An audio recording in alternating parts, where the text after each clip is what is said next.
Hi, I'm Theo Stocker for Yachting Monthly, and I'm here at the Düsseldorf boat show in Germany, and I've come to look at the new Dufour 37, which we're hoping to test for the magazine soon.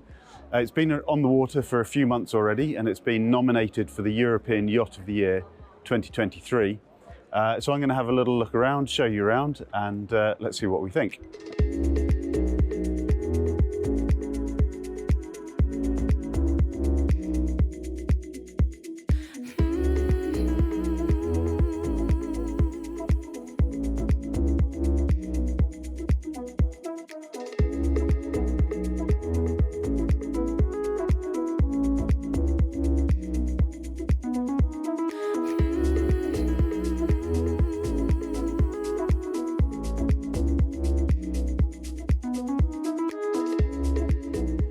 So the boat is called the Dufour 37, but that's actually a bit of a misnomer. She's 35 feet length overall, including this reasonable sized bowsprit. And on her length waterline is only 30.5 feet, which is just under 9.5 meters. So she's actually quite a lot smaller. They've called her the 37 because they think there's enough volume that she's equivalent to other 37 footers on the market. And you've got various options like gen sets and things like that. So that's why they've gone for that name. So you've got these big Dufour windows and the sort of plexiglass panel down the side. Not all of that's a window, but that's now sort of a signature for their range. And then you can also notice that there's a relatively hard hull chine coming all the way along here, all the way forward to aft. And that's to maximize the volume, and they've really pushed out the sides of the hull. We can have a look on deck, but you can see here the hull chines coming all the way forwards, and you can see this really full bow. That's slightly wide angle, so you might not see that. Down forward here, you've got your bow thruster. You can just see that there, the tunnel. Let's come around here, you can see that better. Okay. It's also worth noting that the anchor locker, you see that little drain hole there? It's just above the waterline. That's how deep the anchor locker is, and I'll show you why when we get on board. Well, starting at the transom, you can see we've got a large drop-down transom, and this is something of a Dufour signature as well. We've got steps on either side, divided by a seat, and under which is the grill and sink, so you can stand on the transom, on the bathing platform, and barbecue when you're at anchor. There's your sink, there's your grill, gas operated, and that then folds down. And you've got a step on this side to step up on board to the helm positions. You've got a life raft stowage in the transom there. You've got this block pulley system for the bathing platform, so it's not gas struck, but it's got a decent amount of pulley. Purchase to pull it up again. Water filler there. On the other side you've got fuel. And in here we've got a gas locker. On the other side, this is a technical locker. So this is a much more sort of rough and ready finish, if you can see that. So you can use this for stowage, but I'm not convinced with all those wires that I'd want to be shoving lots of deck gear in here. If you opt for a gen set, a generator, then this is where it would live. You can see the plumbing there for the water. And I think there's a deck shower. Yeah, there's a deck shower here as well. So you've got your deck shower there. So coming to the helm station, I've just put this transom seat down. That lifts up when you're in harbour. But that makes a comfortable seat when you're helming. You've got twin wheels. These are the carbon wheels, which is nice when you've got twin wheels because it makes it a little bit lighter on the helm. You've got a decent pedestal here. You've got a compass, instrument repeater with lots of space for probably like a 9-inch chart plotter or 7-inch chart plotter just there. Pump, bilge pump there, that's the word. Shore power connector. And here you've got some reasonably chunky looking deck kit. Which is nice, and then you've got a couple of pad eyes there as well, which will be for spinnaker sheets and that kind of thing. So a few of the sort of bits of cruising clobber that you would expect. The cockpit itself, fairly low coamings, so it feels a little bit sort of open and exposed. It's not the deepest cockpit. If you're heading offshore, that might feel a little exposed. If you are in an anchorage in the Mediterranean or coastal cruising, that will probably feel very comfortable indeed. You've got two long, straight settees either side, and there is a cockpit locker here, and that is hull depth. We're on the 2 cabin version of the boat, so that's a deck stowage. You would lose that if you go for the 3 cabin version, and that would leave you quite short on deck stowage because there is no deck access to the anchor locker, which I'll show you. Here we've got good deep stowage in the cockpit table, forward and aft, with fairly solid, heavy, laminated bits of wood there.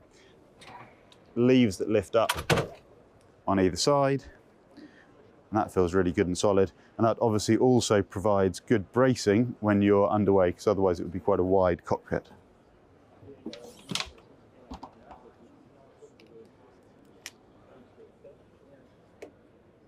It's full of boat show clobber at the moment. This would be the starboard aft berth if you opted for the 3 cabin version. This is the 2 cabin version, so this is a cavernous deck locker. It's a slightly small aperture for if you're putting a dinghy in there, and you would probably want some tie-off points if you're putting fenders in there. You're going to struggle to reach the bottom of it, just leaning in with your arms. Right, in terms of sailing, we've got the main sheet led aft here. It's a German main sheet system. Comes through these jammers here, led aft with all the other lines, and that goes to a bridle. If we can show you that. It comes to a bridle here on the deck, and then you can see it taken forward and led aft outboard here. This is the ocean version, so we've got coach roof winches here, and then the cockpit coaming top ones further aft. On the easy version, you just get 1 pair of winches rather than 2 pair of winches, and the lines would just be led aft forward here.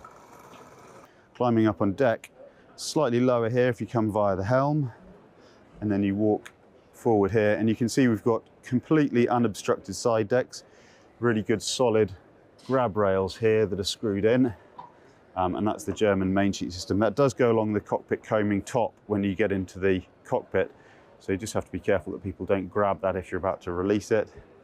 And then on deck here you've got a large opening hatch, one of those, 2 fixed windows here with a black panel with non-slip on either side of that. And then you've got a track for a self-tacking jib, which comes as standard, whether that's easy, ocean or performance, which are the 3 spec levels for the boat. And then you've also got a couple of pad eyes. Those ones I think are for guard wires, jack stays. You've also got this pad eye here, and that's where a control line, a tweaker would come through to a low friction ring, and that would be your fare lead for your genoa if you opt for a genoa, which you can do with either the ocean or the performance pack. Moving forwards, there's another opening hatch into the forward cabin with a really nice forward-looking window at the forward end of the coach roof.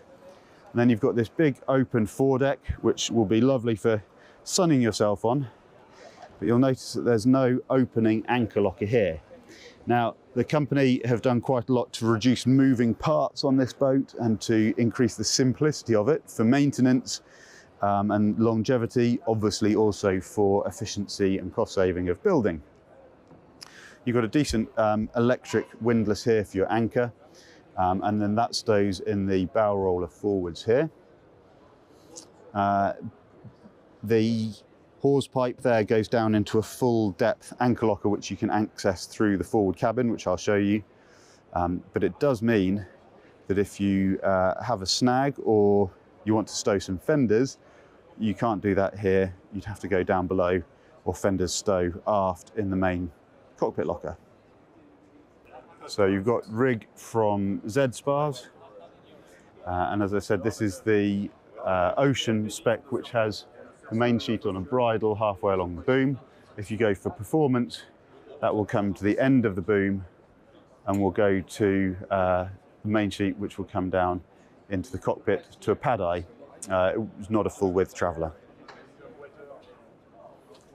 Also, just worth mentioning that you've got your bow thruster controls here, on starboard side engine controls as well, and then just under the pedestal here you've got your anchor chain counter and your anchor chain windlass control there, and there's a throttle there for the engine.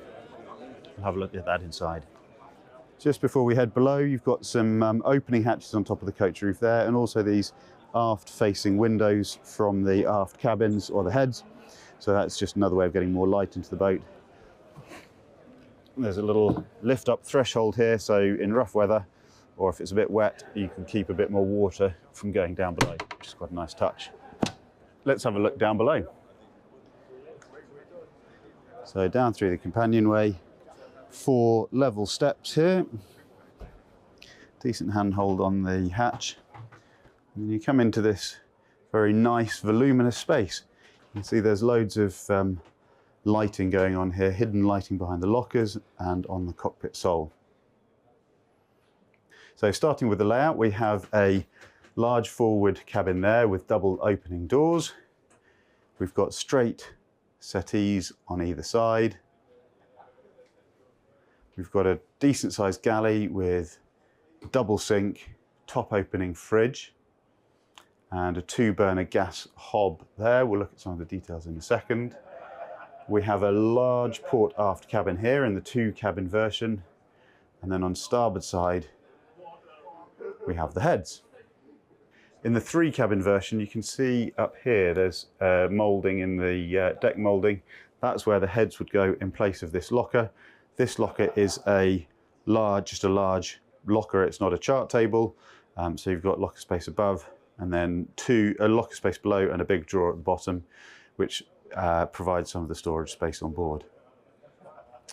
Dufour have made their own unique switch panel here, which has got your Cymarine switch panel here, so you can toggle through all of your options, power, current charge, batteries, fuel, water tank, even barometric pressure. There we go. And then you've got a radio. So it's fairly basic electronics down below. Much of the navigation will be fairly straightforward and done on deck. Behind that panel, you've got some very neat wiring. That's just sort of pops on. So, yes, there we go. And then behind the seat rest, you've actually got some more electrical distribution. Something I'm not a huge fan of is that you've got these distribution buzz bars, positive, negative, and they're exposed. So I'd be tempted to put some sort of locker door here to stop children and inquisitive fingers reaching into potentially fairly high current electrics.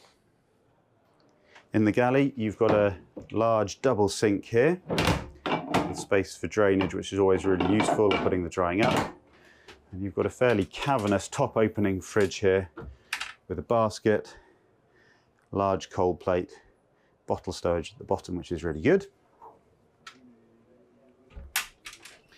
You've got some decent locker space above. That's not on a gas strap, that would be nice.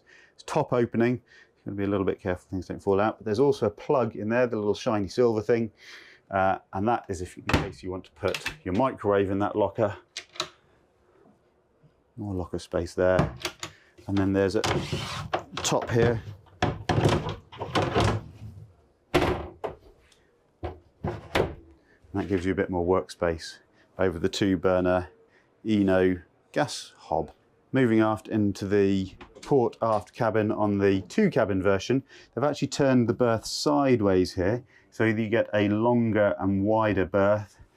There's a box there at the aft end which slightly overhangs the berth, but actually you've got enough width to ignore that. It would be nice if you could have access to that, but that hides the steering quadrant.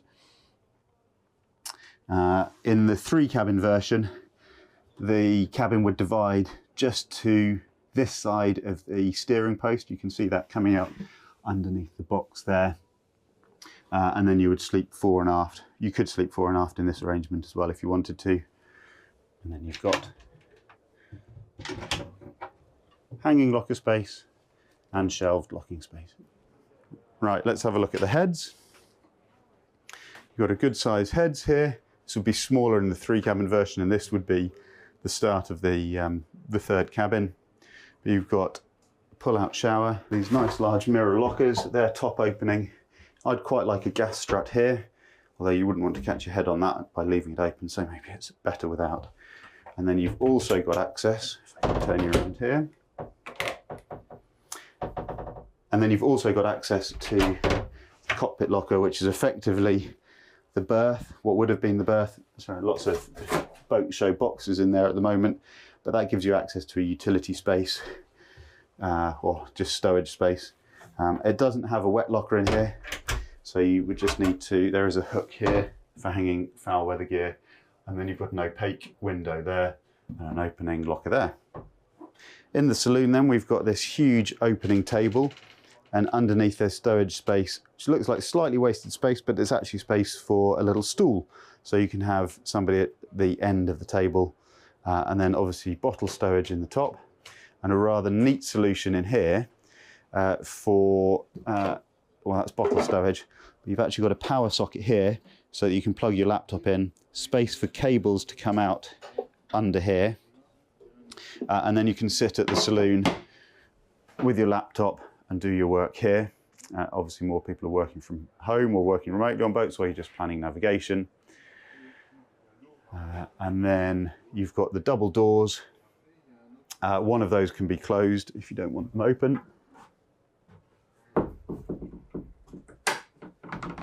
There you go, so single door into the forward cabin here. You've got a big island berth, and you can actually get infill cushions to go next to the berth here, and that makes it then 1.60 m, well, it's 1.60 m wide at the widest point now. Add in the infills and you've got a big triangular berth if you want a little bit more space as a couple. I suggest that would actually be quite nice, because the ends of the bed are relatively narrow. Depends if your partner snores or not, I guess. Stowage, you've got shelved stowage to port, an open locker here. It doesn't come with a locker door, which is a little bit of a shame. I'd quite like to be able to close that off. And then you've got a shelf there, not very practical at sea, but when you're in harbour, somewhere to put your water, your reading glasses, your book, your morning cup of tea, whatever it is. Very nice. And the same to starboard, but with hanging space on this side. And then this is the little forward-facing window that I mentioned with a blind over it. Under the galley here, you've got a bin. As I mentioned, stowage. So storage-wise, we've got these large lockers here, which I've shown you. The all-important wine cellar, you can tell it's a French-built boat, is under the sole there, just at the bottom of the companionway. There's loads of stowage in the galley, which we've looked at. Under the table here, that's the space where the stool goes. So it feels slightly wasted space. But under the bunks, all the tankage is under the aft berths. So in here, under the saloon seating, you've got some quite nicely lined locker space, and that goes fore and aft. You can see a bit of light creeping through there, and that's actually from the recessed lighting. There's a plywood box coming to the outside here. You do actually lose, that's lost stowage space to some extent, but it does give you a bit more floor area for your feet, so it makes it all feel a bit bigger, more spacious. And then stowage space in the saloon. You've also got these top opening lockers here. They don't have struts or supports, and it's a little bit slightly sprung, but it'd be quite nice if they were either bottom opening or with a gas strut to support them. But you've actually got a decent amount of overhead locker space there, and these really nice big hull windows for looking out. You've also got loads of stowage. If I can scrabble in here, this is under the forward berth. You can see some of the apparatus there for the bow thruster, but other than that, you've got lots of stowage space. Right, into the engine bay, you've got access here to the Volvo Penta motor with a sail drive, fairly straightforward. alternator, header tank. I think the filters are aft there, but you've got access in side panels and through the aft cabin, so access is pretty good. Construction-wise, this boat is vacuum infused resin, which minimises the amount of weight, the amount of waste. So it's a slightly more environmental technology, it's slightly stiffer and slightly stronger, which is great. Under the waterline, it's monolithic construction, so just laminate. Above the waterline, you've got foam construction in the vacuum infusion. And then you've got two mouldings which are then bonded together. Some of it's filled with foam, some of it is just laminated together. But it gives you a nice smooth interior moulding. And then when you need access to deck fittings, they've just got these panels which are removable. The only other thing worth saying is ventilation is pretty good. You've got an opening hatch here, you've got one in the forward cabin, you've got small ones over the galley and to starboard and in the aft cabins as well. It's not huge amounts of ventilation compared to some boats, but it's certainly better than boats used to be. And you can also opt, it's an option to have permanent ventilation, so a dorade mounted in the coach roof. So that's the Dufour 37. I hope you've enjoyed looking around.